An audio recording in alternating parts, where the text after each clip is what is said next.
కళ్ళు కైపెక్కించే పోకళ్ళు కాటేస్తే కాదంటానా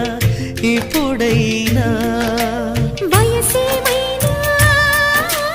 సొగసేమైనా మై మరపించే మనసేమైనా నవ్వు నవరాత్రి నీ కోసం తీసుకువస్తున్నా మైనా ఏమైనావే మన్మథ మాసం అయినా ఎంతైనా ఇది మెత్తని మోసం